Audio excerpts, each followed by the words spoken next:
अस्सलाम वालेकुम, welcome to women's corner.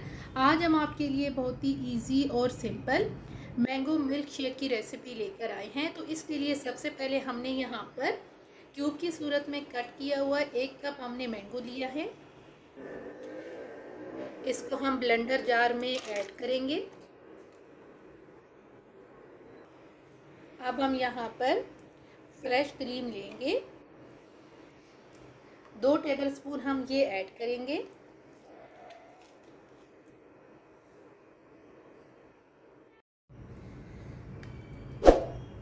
आप बाज़ार की भी इस्तेमाल कर सकते हैं।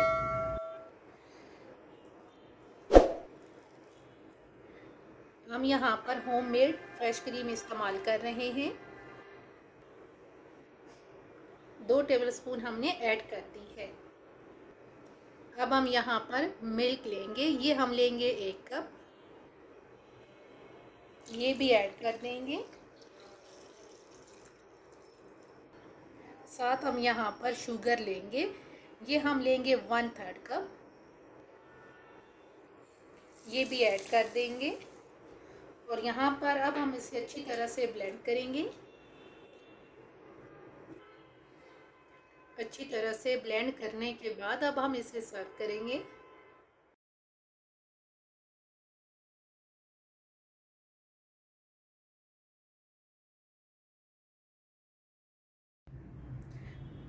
एंड पे हम कट किया हुआ मैंगो ऐड करेंगे क्यूब की सूरत में। बहुत ही सिंपल और इजी मैंगो मिल्क शेक बन के बिल्कुल तैयार है। अगर आपको ये वीडियो अच्छी लगे तो हमारे चैनल को सब्सक्राइब करें, लाइक करें और शेयर करें। अल्लाह हाफिज़।